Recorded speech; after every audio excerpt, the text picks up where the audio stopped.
As a J1 teacher, we are always asking ourselves, what is it if we have a favorable recommendation from the Department of State? Is it really important seeking for a waiver, and how can it help me throughout my immigration process as a J1 teacher seeking for a waiver and getting my green card?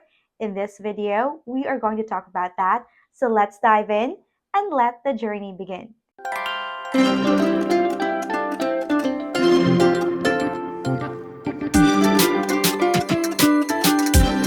Hello everyone, good day. Welcome to Powerful Couple Journey, where we talk about immigration process. For this video, we are going to talk specifically regarding the importance of getting your favorable recommendation when it comes to your J1 waiver. I used to be a J1 teacher and I have lots of ideas to share to you. I am not an immigration lawyer. This is just based on my experience as a Filipina that had possibly being having a lot of difficulties when it comes to the immigration process. Don't have my own immigration lawyer and did this through DIY with my US citizen spouse. With the favorable recommendation, that is what you wanted to have, especially if you are planning to do your process with the DS 3035. It has to go through online through travel.state.gov, and then you have to do it online filing. First, prepare your statement. It has to be at least 5 to 10 sentences, or in my case, I just put all of my ideas there, but shorten it and thinking of the totality of your circumstances.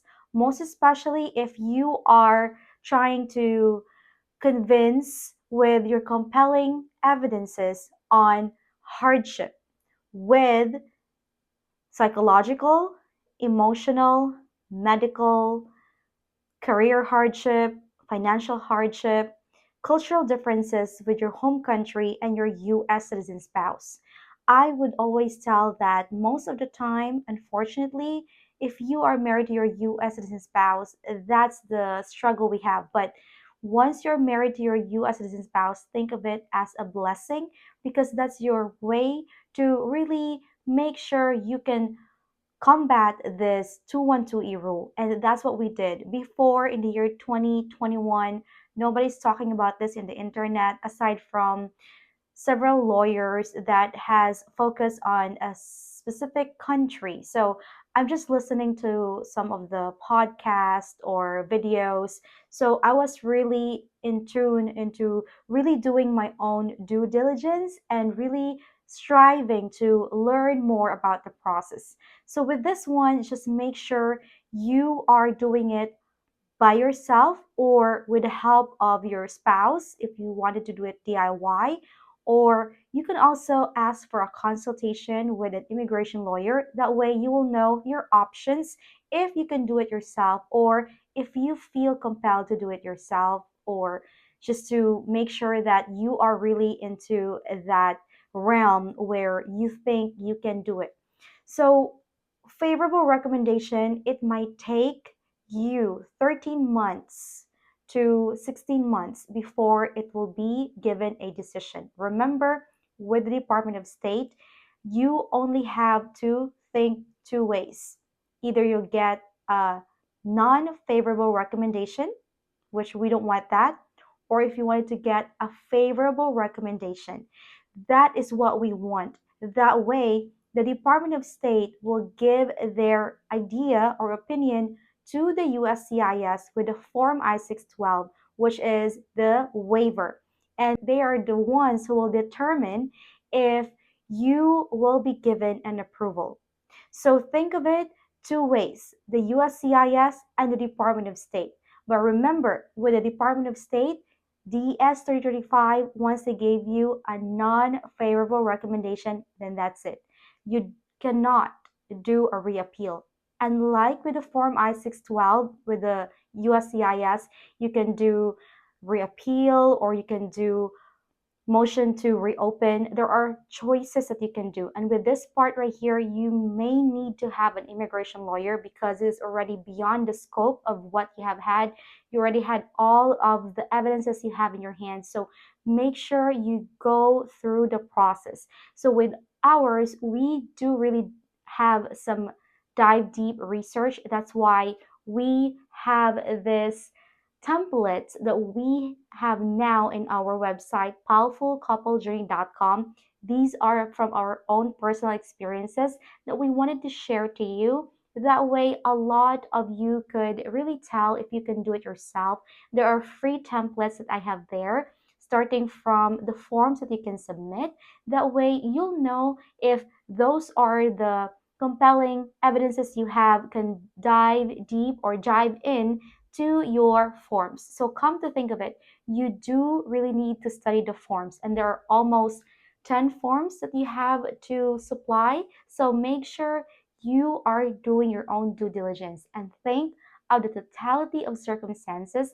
That way you can prove the hardship on your US citizen spouse. The other thing that you have to think is this: there are two ways to prove that there's really an exceptional hardship to your US citizen spouse is this. One, if you will have to go back to your home country to fulfill the 2-year rule or 2-year home residency requirement based on the J1 visa stamp we have, 212E rule. Or if your US citizen spouse will accompany you to your home country for 2 years to fulfill the 2-year residency, then what would be the scenario? What would be the hardship? Whatever you submit in your DS 3035 to get a favorable recommendation is the same thing that you'll submit with the Form I-612. The only difference is the two departments, USCIS, Form I-612, DS 3035 to the Department of State. Again, you have to think this on your own, and please make sure to tap into other J1 teachers who are doing this by themselves, who are doing this with an immigration lawyer. We have J1 Waiver Helping Hands group that we are supporting. That way, we can give ideas to you. Please agree to group rules. That way, I, as your admin, will accept you immediately. We are sharing ideas here and telling as well who the immigration lawyers that are they're responsive enough.